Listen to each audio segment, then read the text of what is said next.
here, we're going to learn some Wildwood flower in the style of Keith Whitley.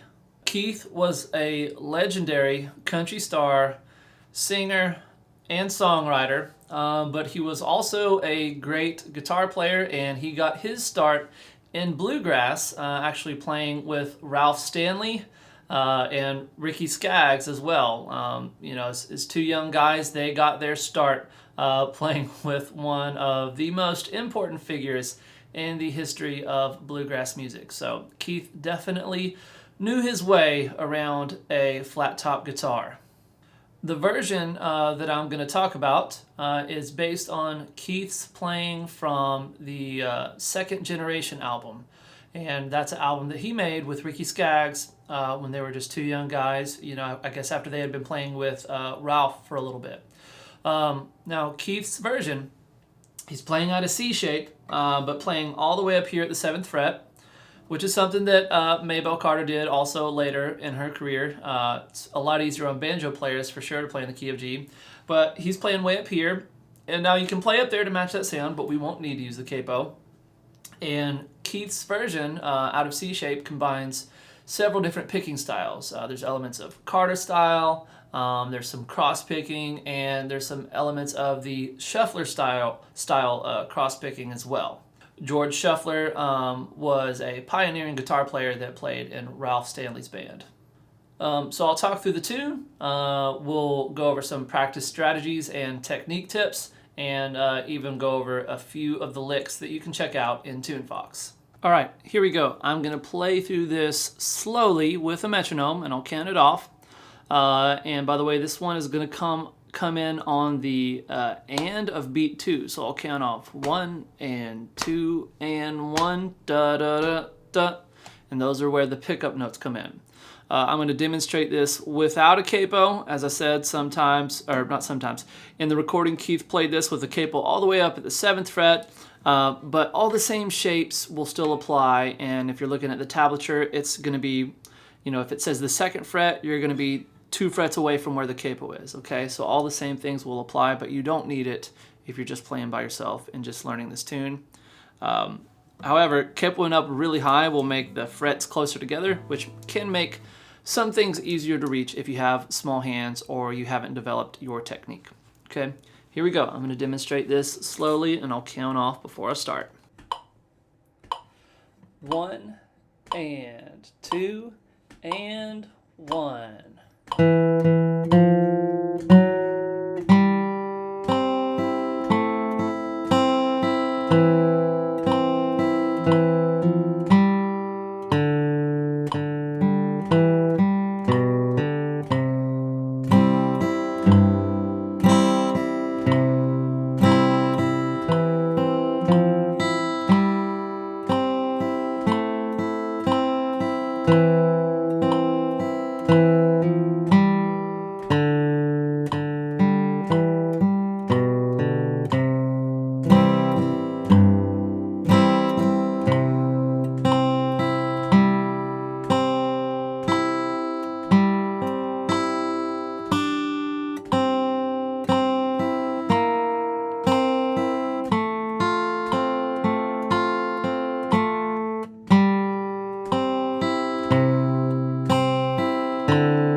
All right, I'm going to play this a little bit faster, so we hear it at a little bit more of a musical speed here. So again, coming in on the and 2, so I'll count 1, 2, 1, and a 2, and. That's where I'm coming in. 1, 2, 1.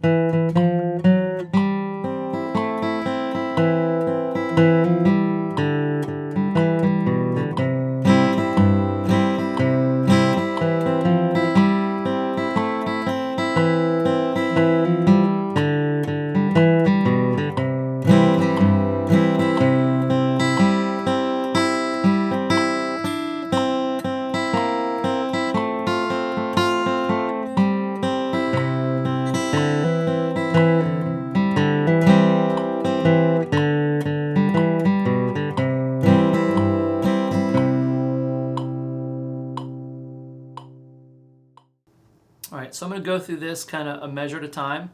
We start off with kind of the lead-in notes, the pickup notes here. So we're on the 2nd fret of the D string. I'm going to go down, up, and then go to the 3rd fret, pick it with a down, and then the 4th fret we can either play with our pinky or shift up with that ring finger. Will be a little bit easier for most people. And in the next measure, we're starting here on a G string, open, and we want to think about playing out of the chord shape here. So, you know, you can see the chord symbol above the tab. A lot of the times I'll have the whole chord held down, right? It's just a good awareness thing to start building. But there in the that first measure, we've got the 2nd measure here. We got the open G string, and then we're going to go down, up on strings 2 and 1, and then 2nd fret G. We're going to go down on that, up on the 1st string, and then down, up on strings 2 and 1 again. So.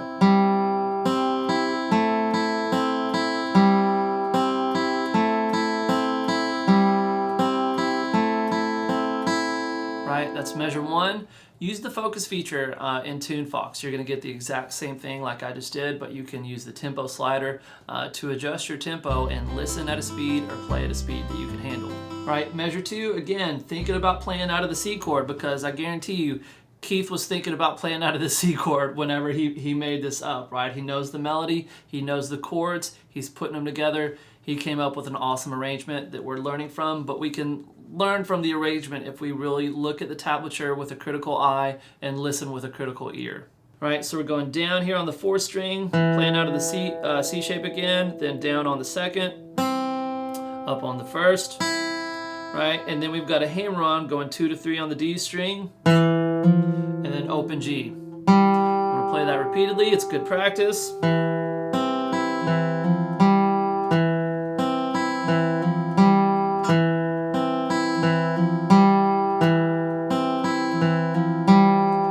Right, and if you play at a speed you can handle, even if it's slow, if you're in time, it sounds good. That almost starts to sound like a song in and of itself. And if you take the time to like really listen to what you're playing and enjoy it, you can have fun practicing, right?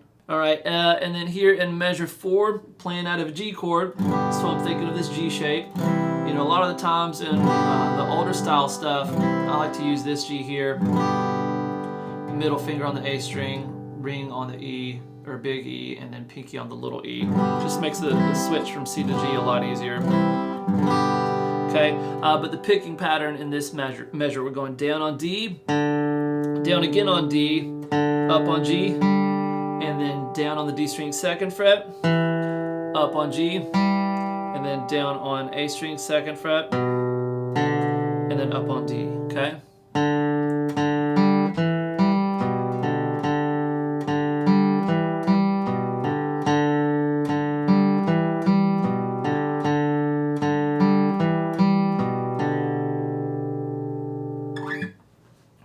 If you start to get to where you can do each of these individual measures multiple times like I'm doing, then you want to try to work on playing an entire phrase, all right? So in TuneFox, if you're using that focus feature, loop measures 1 through 6, and then you'll start to have the first important phrase, which actually gets repeated right after you play it the first time, because while the melody repeats, the lyrics change, but as I said, the melody's repeating. So some of the times when people are listening to a song, they hear different words, they think there's different notes, but it's not always the case. And then when we get to measure 5, we've already played the most important melody note at that point.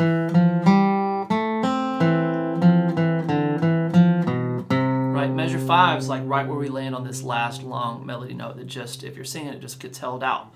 So in the context of playing this as an instrumental, Keith just did a fill, as most people would do in this spot, with just some basic rhythm here.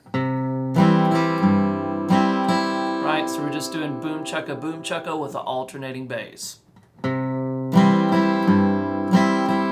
C chord, boom, chukka, alternate that ring finger to the 3rd fret of the E string, boom, chukka. That's all that's going on in that measure.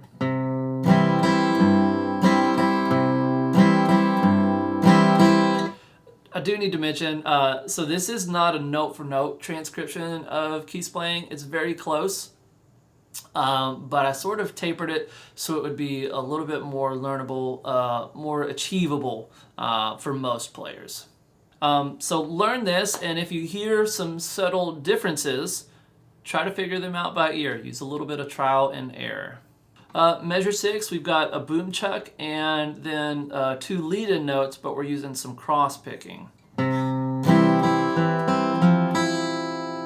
Right? So we got the boom chuck, then we've got those lead-in notes that are leading into that G note that's happening in the next measure, but in between those lead-in notes, we're doing a little cross picking, again, playing out of that C chord shade.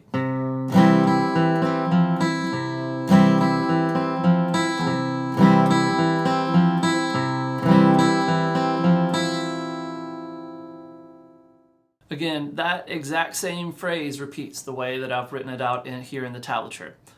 So the only subtle difference comes in measure 11.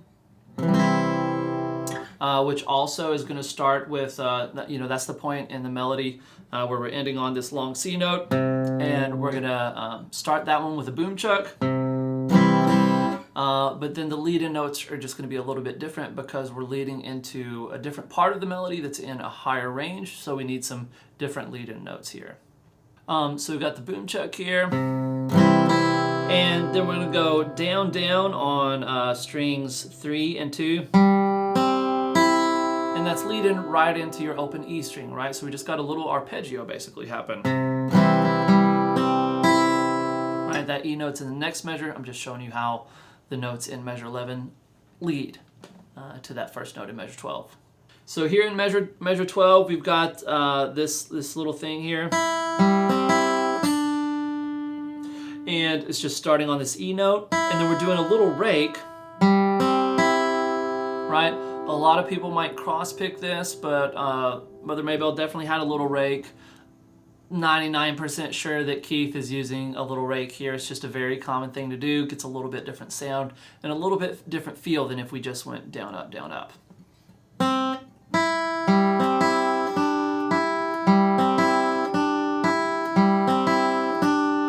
Right? So I'm saying rake. What that means is I'm not picking each of these notes individually. My pick isn't like coming out, after it plays each of those strings.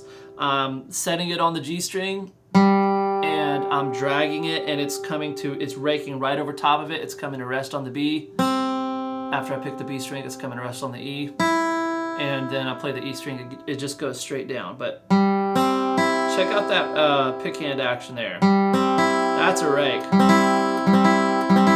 Right? We can do it at different speeds. Here we're controlling it and playing it very rhythmically.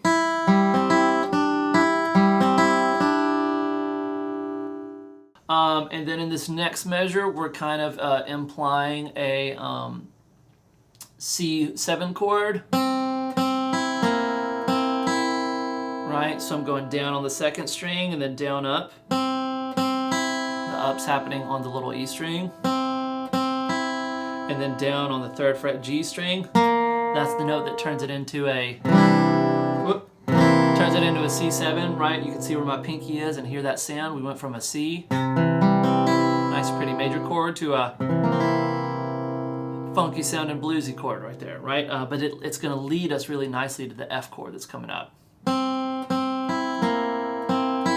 And again, the down up that follows this 3rd fret G note, we're just going down on the 2nd string, up on the 1st.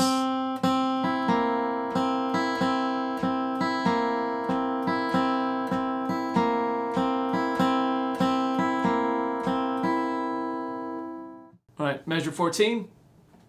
We got this little F chord shape here, and this is where we're doing the shuffler picking pattern. So we're going down on the 3rd string, 2nd fret, down on the 1st string, 1st fret, and then up on the 2nd string, 1st fret.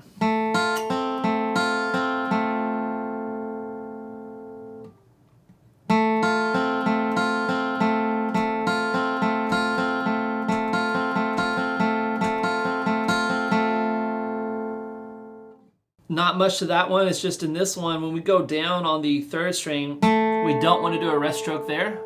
We actually want the pick to come out here. So it's going past that second string because we're going to that first string right after it. Okay, so that's a spot where you don't want to do a rest stroke. And now here in the next measure, we're back to the C chord. And I've got it just where we're doing a note there on the open string, down up on 2 and 1, and then note on the low C note there on the A string, down up on 2 and 1.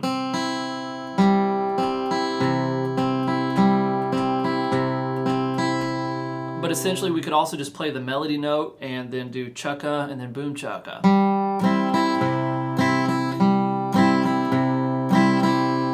Right? That works as well.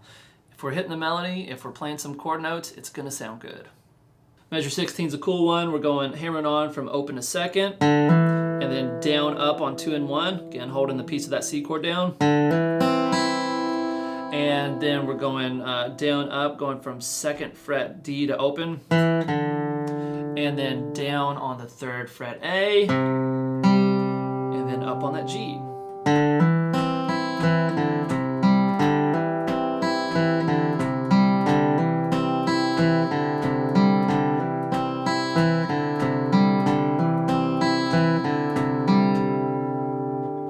Right? Practice can sound cool, practice can be fun, even when we're doing something over and over and over. If we try to make it sound pretty, probably will, at least eventually.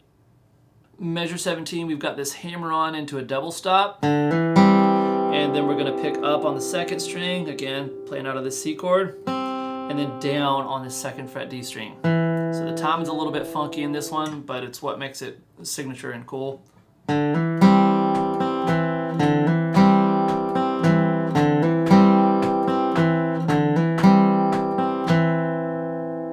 Right, and we're going to end this the same way that we ended that first big phrase. So measures 18 and 19, those are the same as measures 9 and 10.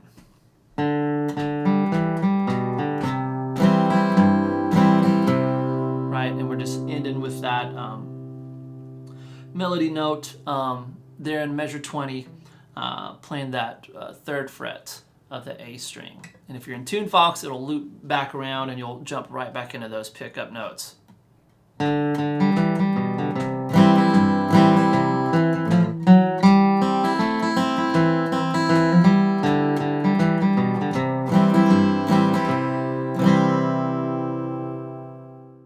So like I said, get these down a measure at a time. It can be fun. And after you get the individual measures down, then try to loop bigger phrases. All right, so we got some Wildwood Flower, Keith Whitley style, combining several different picking styles. We got Carter, cross picking, and some shuffler style. And we're using C shapes, right? So really knowing your main chords in the key of C, which are C, F, and G, are going to be a necessity, as is knowing some basic rhythm, some boom chucks, and of course knowing your C major scales,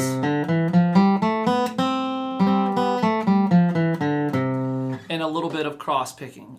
So in Tune Fox, if you don't know your scales, go and check those out. If you go to the guitar scales and exercises learning path, we've got some C major scales and your pentatonic scales. Those will benefit you greatly. And you may want to check out our beginning course on cross picking before you dive into this. Now that being said, you don't have to know it. If you tackle this tune kind of a measure at a time or one challenge at a time, you can learn it bit by bit. Something else that's really important here, you need to know the basic melody. Know those chord important notes and the pickup notes. Just kind of knowing where every important note is supposed to be will help you bring more life and more character to this song. So you need to be able to also know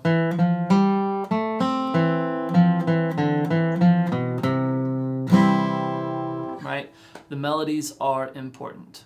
So when you're practicing this thing, definitely use that focus feature. Repetition is the path to mastery. So if you practice one measure repeatedly at a speed you can handle where you're getting the notes right. That's very important. We don't want to practice getting the notes wrong. That's bad practice.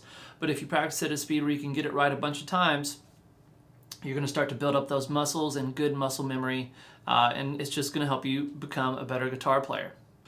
So while going through individual measures would be good, and remember, just if you see one measure that repeats multiple times, just practice one of those. That's more efficient.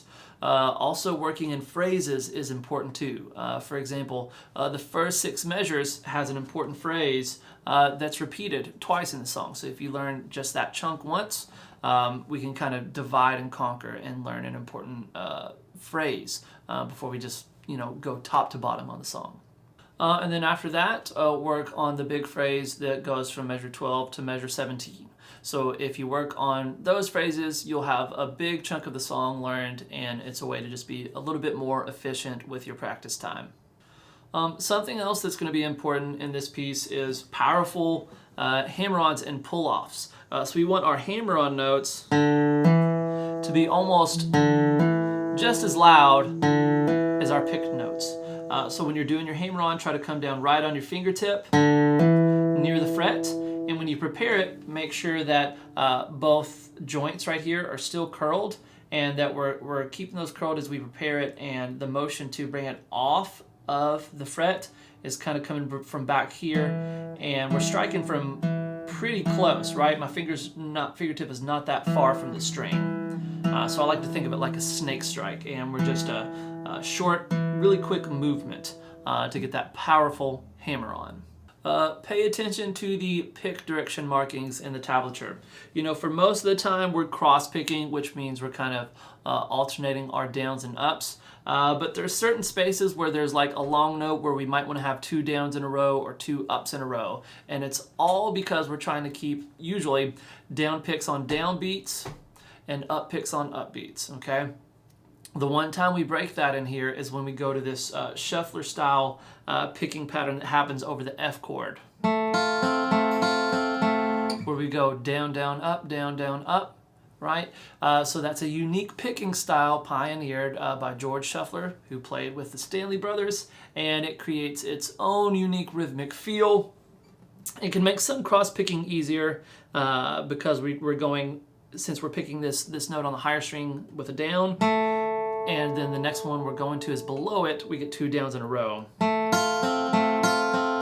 So part of it can be a little bit easier on your picking hand, and like I said, it also just gives this unique rhythmic feel. Something that you can do to practice these complex picking patterns is if we use the focus feature or just look at the tablature for maybe one measure and only practice what's going on with the pick hand, like where the downs and the ups are. And you can do that on one string at first, and then maybe graduate to just doing the open strings that we would be picking if we weren't fretting any notes. For example, here's measure 2, right? So I'm going down on the G, down on the 2nd string, 1st fret, and then up on the 1st string. And that pattern kind of continues there. After that, we've just got alternate picking. But something you could do is just practice the picking hand.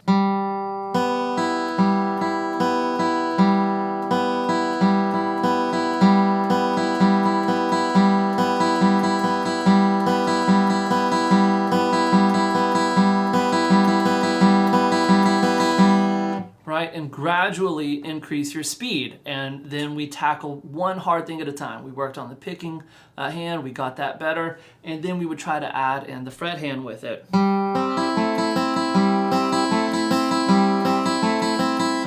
It's very similar to how a piano player might learn a piece. A lot of the times they'll just learn one hand at first, learn the other, and then start trying to put them together. And that's an approach that we can also take when learning a new guitar song. All right, a lot of the licks in this one are kind of as Keith played them, or at least really close. They're transcribed, so make sure to check some of those out. And then we've just got some great general cross-picking licks that sound great over the chord changes that are happening and hint at the melody as well. Okay, so practice in pieces, divide and conquer, learn a measure at a time, and then sometimes just work on your picking hand. Those are great ways to approach learning a new tune. And listen, that's going to be so important. Listen with a tune box player. Maybe as you're learning a measure, maybe listen to that measure a bunch so you understand how it sounds, and then listen to the whole thing. And make sure also that you're listening to the original song. One, it's beautiful, it's great, and we get to hear this stuff in context, made by a master of the art. All right, I hope you guys really enjoyed this one, and I hope you continue to enjoy it. Remember, take it a piece at a time and go at a speed that you can handle. If we try to go and play at a speed or at a skill level that's beyond what we're at currently, we're just going to run into frustration. So take it easy and make it easy on yourself. Another cool Wildwood flower arrangement to check out that we have is the advanced version. It's just got a lot of cool chromatic runs added into it and a little bit of bluesy flavors in some areas. A lot less cross picking and a lot more just alternate picking, kind of standard bluegrass fare. All right, that's all we have for the Whitley style version of Wildwood Flower. I hope you all enjoyed it. Keep picking, stay tuned.